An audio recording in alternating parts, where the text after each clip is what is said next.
You were never meant to hear this story, not because it's too violent, but because it's too true. Some truths are sealed away not to protect the guilty, but to protect you. Because once you hear them, you can't unknow them. There's a pattern hidden in every city, every screen, every street you've ever walked. And once you see it, you'll never unsee it. What I'm about to show you isn't just history. It's the key to who's really in control. Stay to the end, subscribe now, and share this before they erase it. And what happened in the summer of 1867, in a forgotten corner of Missouri, was the kind of truth that makes you question whether evil is born, or if it learns to wear the skin of a child. His name was Timothy Caldwell, 8 years old, blonde hair cut short by a cold, practical aunt. Eyes the color of frozen water. To most, he was polite, respectful, a farm boy shaped by war's shadow. But to those who looked too closely, there was something wrong. Not the usual mischief of youth. Something colder, older, like an echo from a time before the human heart learned warmth. I first read his file in a basement where the dust was older than the light. 3 leather-bound journals written by Dr. Samuel Harding, a physician who had seen men gutted on Civil War battlefields without flinching. But whatever he saw in Timothy, it unsettled him more than the worst battle carnage. The official records? Buried, sealed for over a century. But even in their silence, the truth leaks, like blood from a wound that refuses to clot. In the 6 months Timothy lived on that farm, 3 people died under accidental circumstances. Dozens of animals found dead, necks broken with surgical precision. And each time Timothy was there, first on the scene, first to speak, always with an explanation so reasonable, so calm that even those who doubted him began to doubt themselves. You'll want to believe it was coincidence, that's the comfortable lie. But by the time you reach the end of this, comfort will be the one thing you'll never feel again. And now, let's open the first journal. Dr. Harding first saw Timothy on a June morning in 1866. The boy had come into town with his uncle for supplies.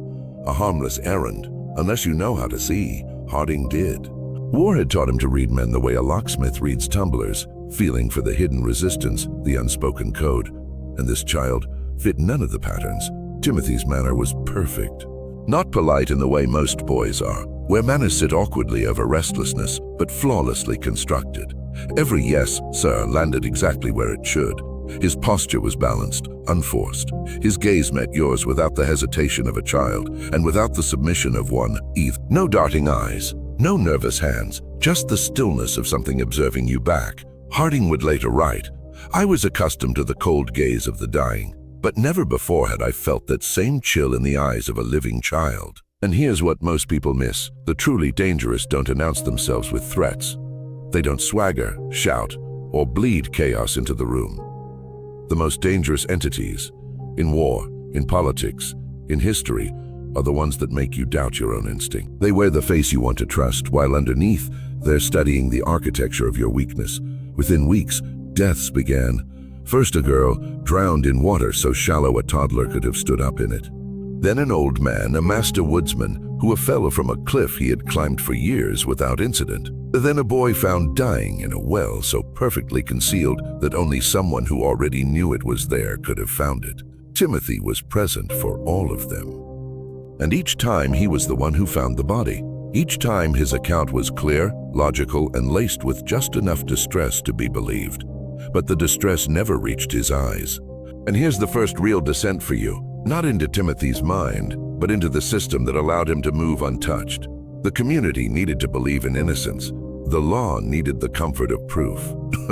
And the church needed to protect the illusion that evil wears only the face of men, not boys. Together they became accomplices, not by action, but by willful blindness. History buries these truths because if you saw them clearly, you'd start asking the questions that dismantle entire structures of control. And the people who run those structures know exactly what happens when men start seeing without filters. Now, we turn the page to the second journal entry, and from here, the shadows start talking back. Power is not always taken by force. The deepest control is built in silence, in the space between what you see and what you allow yourself to admit. Timothy Caldwell understood this instinctively. No one taught him. He was 8 years old, but he moved like someone who had already learned the 3 pillars of psychological dominance: perception, patience, and plausible deniability. Dr. Harding's notes describe how Timothy positioned himself in every room, every conversation. Never at the center, always on the periphery where he could see without being seen. He spoke sparingly, but when he did, his words aligned perfectly with the expectations of his audience. To the grieving mother, he was gentle. To the skeptical farmer, practical. To the doctor, curious. He became the reflection of whatever those in power most wanted to see. This is an old pattern, one older than Missouri, older than the Republic itself. In every empire, from Babylon to Rome to the quiet corridors of modern institutions, those who rise without notice are the ones who master invisibility. They are the knife behind the curtain, not the sword on the battlefield. And history calls them advisors, scribes, confessors, but in truth they are predators camouflaged as allies. Timothy's gift was not killing, that was merely the consequence. His true gift was the ability to shape the perception of reality for those around him. After each death, he was the one who had discovered the body, ensuring that the first story anyone heard was his story. And here's the dangerous truth. In human psychology, the first story becomes the framework. Everything else is filtered through it. This is why governments control first reports. Why corporations control first impressions. Why those who seek control plant the narrative before they act. Harding saw the mechanism but not the source. Was this instinct? Or had the boy been taught? By someone, somewhere. A system of influence far older than the farm he worked on. Harding suspected the latter because Timothy's methods mirrored something ancient, the manipulation techniques used by priest kings in the earliest city-states, where control was maintained not by open threat, but by controlling what the people believed had happened. Think on this. How many of the truths you live by were given to you by the first voice you heard? And if that voice belonged to something like Timothy, how would you ever know? The next entry in Harding's journal is where the threads start to knot. A pattern emerges not just of death but of ritual. And ritual, when buried deep enough, is the architecture of control itself. Patterns don't lie. Men lie. Records lie. Institutions lie. But patterns, they're the fingerprints of truth that remain when the storytellers are gone. Harding began to notice something the townspeople refused to see, that every death surrounding Timothy Caldwell carried a structure. Not just random misfortune, but an order. Each victim was different in age, gender, and circumstance, but when Harding overlaid the events in his journal, the spacing between deaths was precise. The locations formed a rough triangle around the Caldwell farm, each point tied to a natural landmark: the creek, the bluff, the abandoned well. To the untrained eye, it meant nothing, but to anyone versed in the history of human ritual, it was unmistakable. These were markers, and markers are not placed by accident. In ancient civilizations, Sumer, Akkad, early Egypt, sacrificial sites were not chosen at random. They formed geometric patterns designed to channel belief, fear, and blood into power. The Romans inherited it, the medieval church disguised it, and today it's buried under new names: zoning maps, city planning, historical preservation. What looks like coincidence often masks an old blueprint, still in use by the few who remember. Was Timothy acting on instinct or reenacting something older than his own bloodline? Harding suspected the latter when he returned to the bluff where old Henrik died. The arrangement of stones near the edge mirrored designs found in prehistoric sites across Europe and Mesopotamia.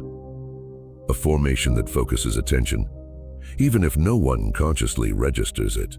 The creek where Mary drowned ran in a curve eerily similar to depictions of the underworld river in Babylonian tablets. The abandoned well, its location matched the third point in the ritual diagrams Harding had once studied in medical school archives, back when such studies were allowed before being quietly removed from the curriculum. This is where you need to understand the darker truth. Not all ritual requires the consent of the victim. In fact, the most potent rituals, the ones whispered about in restricted rooms of the Vatican archives or locked cabinets in old Masonic lodges, rely on unwitting participants.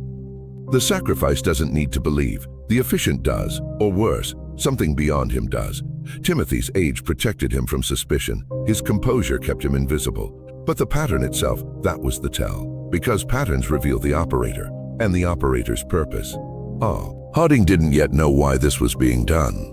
Only that the boy was a node in something larger. And when you find a node, you know there's a network. Every darkness has a root. Evil doesn't simply appear.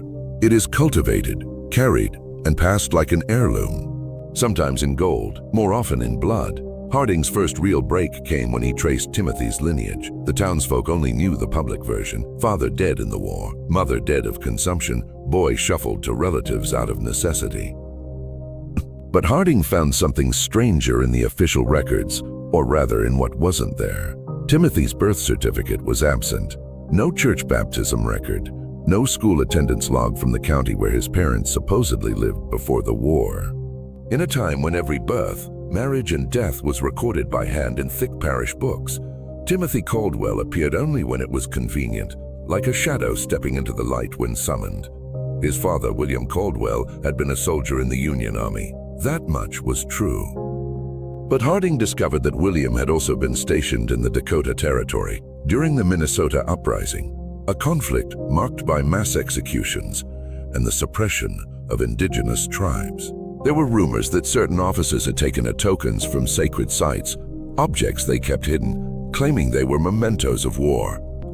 To those who understand the deeper history, such objects aren't souvenirs, they're keys, and keys always open something. Timothy's mother, Margaret Hale, came from a line that barely appeared in census rolls at all, a family that moved frequently, always to towns near military outposts or trade routes. Harding found one surviving letter written by her grandfather, dated 1812, in which he spoke of keeping the rights alive and choosing the vessel with care. It was the kind of language that wouldn't alarm the average reader, but to someone who had studied suppressed religious practices, it reeked of initiation. You must understand, the post-Civil War era was not just a time of rebuilding farms and railroads. It was a time when secret societies flourished under the cover of patriotic brotherhood. The Freemasons were the most visible, but far darker orders moved in their shadow.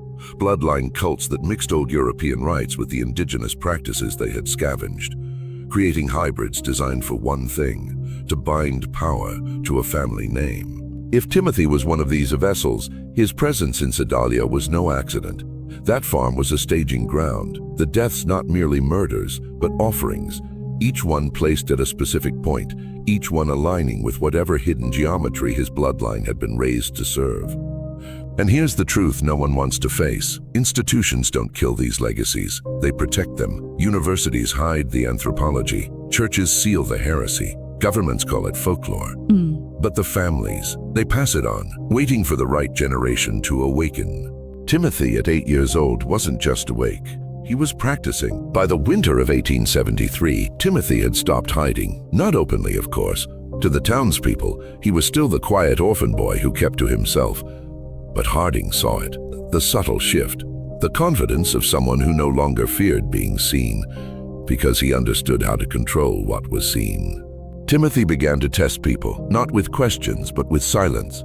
He would stand in a room, unmoving, staring, just long enough to make the other person speak first. It's a simple trick, yet in every culture, silence inverts the balance of power. The one who speaks first concedes authority. It's the same principle used by interrogators, cult leaders, and high-ranking intelligence officers, because it forces the target to fill the void, to reveal themselves. Harding noticed that people began to tell Timothy things they hadn't told anyone else. Petty confessions, grievances, private dreams. And the boy never reacted, never offered judgment, just stored it away. Information is the currency of control. And Timothy was becoming rich. The deaths slowed. Not because the hunger had faded, but because Timothy had learned something deeper. You can dominate a man more completely by making him live in your web than by cutting his life short. That's how true institutions of power work. They need you alive, obedient, and willing to defend the very structure that enslaves you. And here is where you must wake up, because this isn't about a boy in 1873. This is the same operating manual used now by governments, corporations, religious orders. Control the flow of information. Shape perception through subtle cues. Create dependency, not destruction. And once a man accepts your framing of reality, you own him. If you followed me this far, you are no longer a casual observer. You are inside the descent.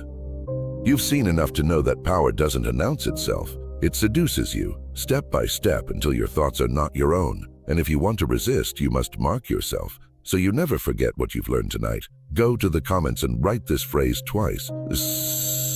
I see the pattern. The pattern sees me. Not for superstition, not for me, for you. So when the noise of the world tries to drown this out, you'll remember the moment you stepped out of the crowd and into the circle. Harding's final entries about Timothy were written in a fevered hand, the ink uneven, as if he feared someone would take the journal before he finished. What he described was no longer the story of a boy, it was the birth of a pattern. By the spring of 1874, Timothy's influence had bled beyond the farm and the village. Travelers who stopped in town began to leave speaking strangely of a quiet young man who gave them advice that seemed harmless in the moment, yet always steered them toward one subtle conclusion. You need someone to guide you. This was no accident, it was initiation. If you study the recruitment patterns of secret orders, the Freemasons in their rise, the Jesuit missionaries in their shadow work, the nameless financial syndicates that shaped the industrial age, you will see the same steps Timothy used. Step 1. Identify the restless. Men who feel the fracture between the world they see and the world they're told exists. Step 2. Give them a taste of forbidden truth. Not enough to overwhelm, but enough to infect their thinking. Step 3. Create dependency by making yourself the sole translator of that truth. Step 4. Bind them not with chains but with purpose. Give them the illusion that they are part of a greater cause. Do you see the genius? It is easier to enslave a man by making him believe he is free. Timothy, without formal training, was echoing the same psychological architecture used by the Bavarian Illuminati, by the inner circle of the British East India Company, by the post-war intelligence agencies that turned propaganda into a science. The only difference? He did it in miniature, one man at a time, without the vast machinery of empire. Harding began to suspect something impossible, that Timothy was not merely a product of his time. His methods were too precise, too ancient. It was as though he were carrying the memory of techniques perfected over centuries, techniques preserved by those who never needed armies to rule. And here is where you must understand the most dangerous truth of all. The men who rule the world do not think in years or decades. They think in generations. They plant ideas in one lifetime so they may harvest obedience in the next. They are not building for themselves, they are building for a dynasty of control that will outlive every rebellion, every war, every so-called revolution. Timothy was a spark of that same fire, and once you see the flame, you can never pretend darkness is just the absence of light. When Harding followed the trail beyond Timothy, the boy himself seemed to vanish into nothing, but the pattern did not. It metastasized, growing like an unseen root system beneath the world's surface. In the winter of 1876, in Boston, there was a meeting that no newspaper would ever record, and no history book would dare mention. 7 men from vastly different walks of life gathered in the dim back room of a counting house. On paper, they had nothing in common: a railroad baron from Pennsylvania, a shipyard owner from Liverpool, a Jesuit-trained professor from Rome, a banker's clerk with ties to the Rothschild network, a Prussian officer whose regiment had vanished during the Franco-Prussian War, an occult scholar from Cairo, and a pale, nameless young American who appeared in Harding's notes only as the Pale One. They did not meet to sign contracts or trade goods. They met to fuse worlds. Their discussion was not of commerce, but of continuity, the forging of a hidden network that could operate above governments, beyond laws, and beneath the perception of common men. It would be a lattice of influence where business, religion, and war would all bend toward a single, unbroken objective: the control of the human mind. Harding's account reads like madness, yet the fragments align too precisely with other obscure sources to dismiss.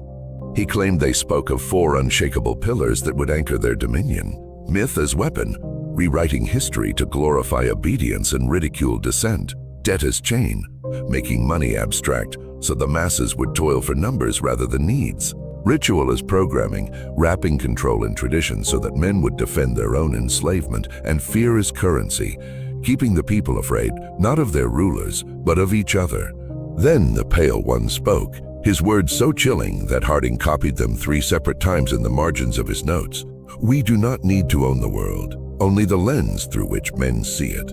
That sentence was the seed from which an entire machinery of manipulation would grow. It birthed propaganda ministries in Europe, corporate monopolies in America, and intelligence programs in the 20th century capable of reshaping entire nations without firing a single shot. And here is the truth you were never meant to hold in your hands. The structure they designed still exists today. It has only learned to change its masks. Now it hides behind the faces of media conglomerates, banking institutions, and in non-profit think tanks. The blueprint, however, has remained untouched since that cold winter in 1876. It does not matter who you vote for, which currency you trade, or what creed you profess. If the lens you see the world through was crafted by them, then your perception is already a prison. You do not live in a free world. You live inside a constructed reality, engineered by the direct inheritors of that meeting. They are not your leaders. They are your lens makers. If the meeting of 1876 was the seed, then what grew from it was no ordinary tree. It was a black-rooted oak whose branches now stretch across continents. You've seen its leaves without knowing. You've walked in its shadow your entire life. And if I name it, a part of you will want to deny it, because that is how its guardians designed your reflexes. From Harding's notes, cross-referenced with 3 other suppressed memoirs, the chain of influence can be traced with almost surgical precision. The bloodlines are not symbolic, they are literal. 3 families emerged as its spine. The Harrington Line, British shipping magnates who became global financiers, now hide behind shell holdings in the Caribbean and Hong Kong, quietly controlling ports, insurance firms, and surveillance technology. The von Richter dynasty, Prussian industrialists whose descendants still control defense contracts for both NATO and its adversaries, ensure wars never truly end, selling to both sides not merely for profit, but to guide the birth of the next conflict. The Calvet bloodline, French Corsican brokers who once thrived on colonial trade, now command vast media empires, their content pipelines so expansive that even independent news sources unknowingly feed through their networks. 2 institutions grew alongside these bloodlines, serving as the lattice's skeletal frame. The Orbis Consortium presents itself as a philanthropic coalition, but in reality it is the world's information filter. Every study, every official fact, every school curriculum quietly passes through its committees. They do not decide what is true. They decide what you are allowed to think about. The Aegis Order, never officially recorded but undeniably present, leaves its fingerprints on military intelligence alliances across 5 major nations. Their expertise is not battlefield strategy, but psychological terrain control, mapping and steering the collective emotions of entire populations. None of these 5 entities publicly acknowledge each other, yet once every 9 years, their representatives meet in a shifting rotation of locations. A monastery in the Pyrenees, an abandoned fort in the Sahara, a glacier station in Svalbard. The agenda never changes. Review global sentiment analysis, adjust the fear-hope ratio in mass media, and discuss any uncontrolled nodes, men or movements who operate outside their lens. Harding's recovered notes describe one such meeting in 1934, where an Aegis operative said, "A man who sees without the lens is more dangerous than 1,000 armies. He cannot be bought and he cannot be herded. His freedom is a contagion." That is why you have never heard these names in your evening news. It is not because they are irrelevant. It is because they fear the most dangerous act you could commit, recognizing the shape of their lattice. The truth is not locked in some hidden vault. It is in plain sight, disguised as the normal. And if you are beginning to see it, it means their camouflage is cracking. The table in the 1876 meeting room was neither circular nor rectangular. It was carved into a 12-sided geometry, each side engraved with a sigil that at first glance seemed ornamental. But at the center was the true mark of the lattice, a circle bound by 3 interlocked triangles, forming a 6-pointed fracture. Unlike the common star you think you know, the lines here were uneven, spiraling inward, as if pulling the eye and the mind toward its core. Harding called it the convergence seal. When I first saw the surviving sketches in his private notes, I didn't understand the danger. I do now. Once you know this form, once you imprint it in your mind, you begin to see it everywhere. It hides in the negative space between skyscrapers in major financial districts. It appears in the shadow patterns cast by stadium lights. It's embedded inside the logos of security agencies and philanthropic organizations, always altered, always incomplete, but still recognizable to those who know. It is not just a symbol, it is a mapping device, a spatial cipher marking control points in a city, on a continent, across the globe. Each point of the geometry aligns with a location where influence is exercised: information hubs, financial choke points, cultural broadcast centers, military staging grounds. By overlaying the seal on a map, Harding found alignments too precise to dismiss. The largest news networks' headquarters sat on outer nodes. Global banking capitals fell at the vertices of the inner triangles. Primary internet exchange points lay at the very center. This was no accident of urban planning. It was architecture as an operating system, cities designed like circuits, channeling human movement, attention, and emotion along invisible lines. You think you live in a city, you live in a device, and the seal itself is far older than the 1876 meeting. Its earliest known carving was found on a basalt slab beneath the ruins of Ugarit, dating to at least 1200 BCE, a slab that has since vanished from museum archives. In whispered circles, it is called the master's geometry, a mark of ownership, a silent oath. Look closely at your own city. Study its architecture, its parks, its roads, the sightlines of its monuments. Once you see the seal, you will never unsee it. You've been told that symbols are harmless, that they're just shapes, that their meaning exists only in the mind. That is a lie. The seal was not carved into that basalt slab merely to be seen. It was designed to be felt, not in the conscious mind, but in the deepest, oldest circuitry of the nervous system. In Harding's final, unpublished notes, he wrote of something called geometric resonance. He believed the seal was a frequency map, a visual tuning fork, its lines, angles, and ratios crafted to mirror harmonic patterns in the brain's theta and delta ranges. The same ranges triggered in deep meditation, trance states, and hypnosis. Why else would ancient cultures spend decades carving such perfect geometries into temples, city layouts, and royal chambers, aligning them with celestial events to the exact second? Because the seal doesn't just sit there, it activates. When positioned in alignment with the Earth's magnetic field and certain architectural proportions, the seal generates a subtle but measurable electromagnetic pulse. Harding called it the resonance field. You won't hear it or see it, but your body will feel it. He found evidence that during the 1876 meeting, they discussed not only mapping the seal into cities, but also broadcasting it through light and sound, street lamp arrangements, public art installations. The spacing of columns in government buildings, all subtly reinforcing the geometry and embedding it deeper into the subconscious of anyone passing through.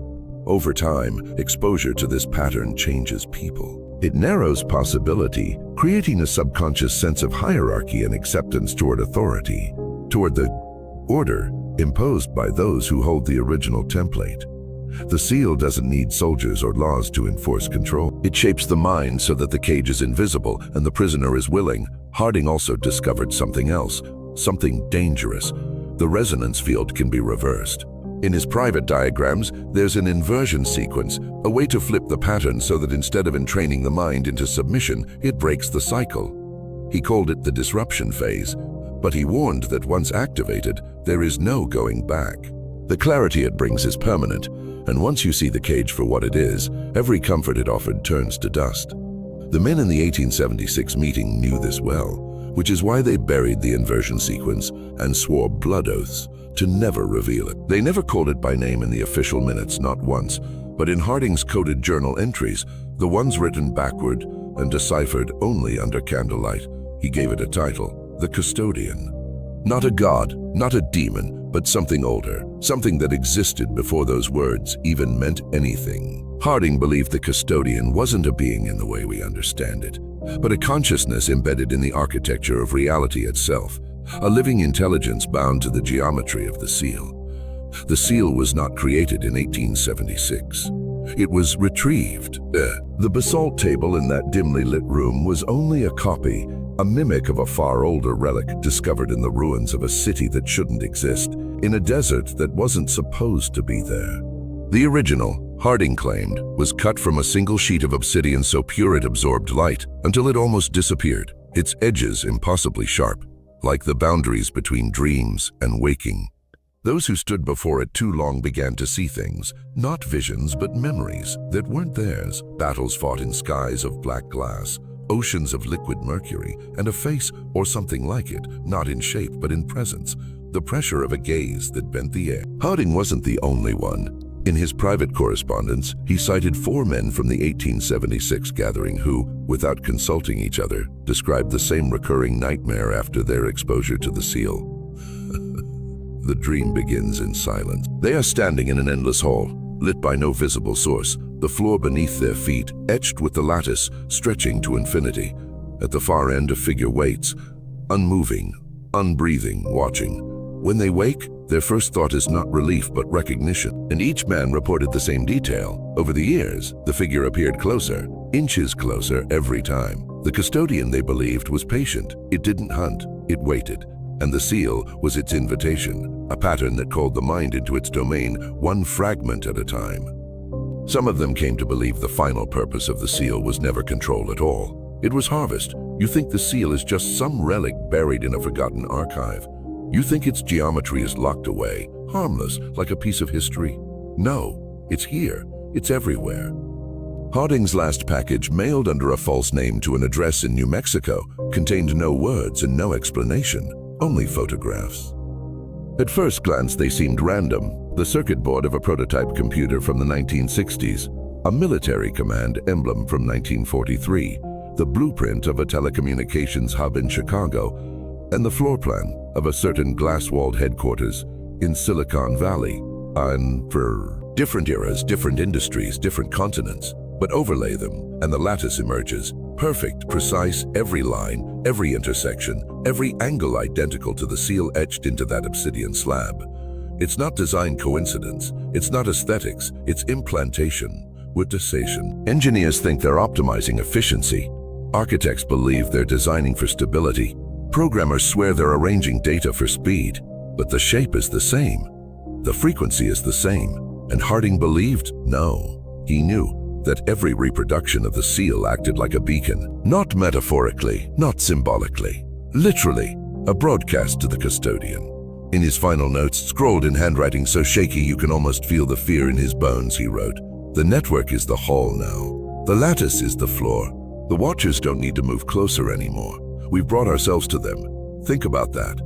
Every screen you look at, every connection you make, every time your eyes lock onto a glowing grid of pixels, you're stepping into the hall. You're adding another line, another segment, another echo of the seal into your mind. And if Harding was right, that figure you haven't met yet, the one at the far end of the hall, it already knows your name. You won't notice when it happens.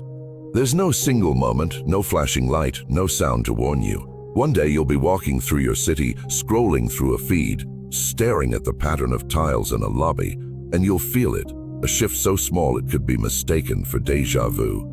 But it isn't. It's the hole, and it's closer now. The air feels heavier, as though the space around you is bending, subtly guiding your steps. Your eyes catch glimpses of symmetry in places you've passed 1,000 times without seeing. Streetlights, window frames, the layout of intersections. Every shape pulling you inward, every shape familiar in a way you can't explain. And then you remember the dreams. Not the details. Those fade like smoke. But the sensation of being watched from a distance that keeps shrinking. The seal isn't just in cities, in machines, in glass towers and glowing screens. It's in you now, burned into the neural pathways that decide what you notice, where you go, what you trust. The lattice doesn't need to be drawn anymore. Your mind carries it perfectly. That's when you understand Harding's last warning, the one he never wrote down, the one you can only feel when it's too late. The custodian doesn't arrive. It's been here the whole time. You've just been walking toward it. So now you know. You can shut this down, pretend you never heard it. Tell yourself it's just a story. Or you can admit what you felt since the first word. That tug in your chest, that whisper in the back of your mind, telling you this wasn't fiction. If you want to go deeper, if you want the rest of what they've spent centuries trying to bury, stay here. Subscribe now, because the next time we meet, the hall will be closer. And you'll want to know what's waiting at the end. And if you think you can handle it, hit the bell. Because once you hear what comes next, there's no going back.